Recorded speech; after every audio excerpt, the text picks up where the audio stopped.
Akou otázkou sa pýtame na tretí pád? Jaký máš?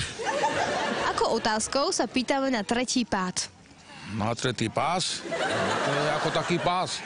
Tam sa naloží uhlie a je tam uhlie a potom to vysype, do auta to dá a tak. A keď vám poviem, že to je v slovenčine, že to je zo slovenčiny, že akou otázkou sa pýtame na tretí pád? Na tretí pás sa môže byť aj voda. Aj vodopád môže byť. Aj to môže byť pás. To je ten vodopád. To je tá voda, čo to vystrekuje. Aj to môže byť, aj to môže byť ako ten vodopád. Ja už som také videl, aj tuto je taká fontána. A oni to nevolajú fontána, volajú to vodopád. Možno, že to bude asi ono. No, ako otázkou by ste sa pýtali na tretí pád? No tak na ten tretí pás by som sa pýtal, že kde je tá fontána. Ako otázkou sa pýtame na tretí pád? Čo je prvý pád? Čo bol prvý pád? Nepomôžete vidieť? No, máme prvý pád, druhý pád. Čo bol prvý pád?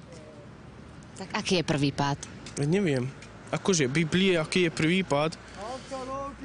Neviem. Nesexuj tvoj kamarátov. Tretí pád? Akou otázkou sa pýtame na tretí pád? Nekradnúť. Nerob krádež. To je otázka? Áno, nekrád. Nerob lúpež, tak dobre. No. Tak akou otázkou sa pýtame na tretí pád? Že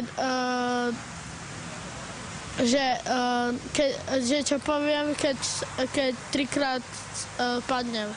Akou otázkou sa pýtame na tretí pád?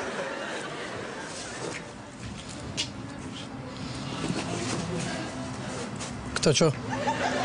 A ako sme na to prišli? Nominatív, genitív, datív. A kto čo je ktorý? Počkať, datív? Komu čomu? Aha. No, v slovenčine máme pády. Akou otázkou sa pýtame na tretí pád? Že...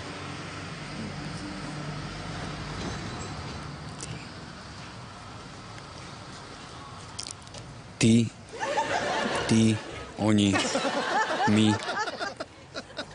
my, ty, oni.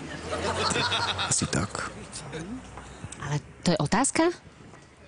To sú tie slovesa, ne? My, oni. Vidno, že som vyšiel zo 6. ročníka, čo? Akou otázkou sa pýtame na tretí pád? Pamätáte si zo slovenčiny? To bolo také, no. Ja som mal školu ťažko, no. Som bol vagabund trochu. Ako sa pýtame na tretí pád, ako napríklad príklad, mám povedať. Čo ukradol henten?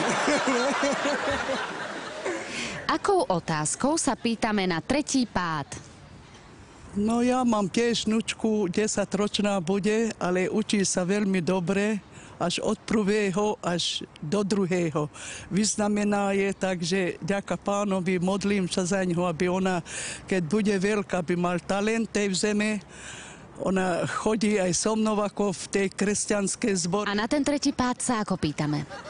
Na tento tretí pás tiež sa môžeme pýtať od Boha, aby tie deti boli múdre. Akou otázkou sa pýtame na tretí pád? Jo, tretí pád. No, tretí pád. Tak to ste ma teraz chytili? No, tak nechcem zahambiť mesto Sred. Tretí pád. Ja som bol dobrý no čo to bolo? Slovenčina? No, tak. Prvý bol, že kto čo. A aký bude tretí? Komu čomu? Akou otázkou sa pýtame na tretí pád? On? On? To je tretí pád? Ono? Prvý pád? On? Druhý pád? Ona? A tretí? Ono? Koľko máme pádov? 3. Akou otázkou sa pýtame na tretí pád? Na tretí pád Ako sa máme?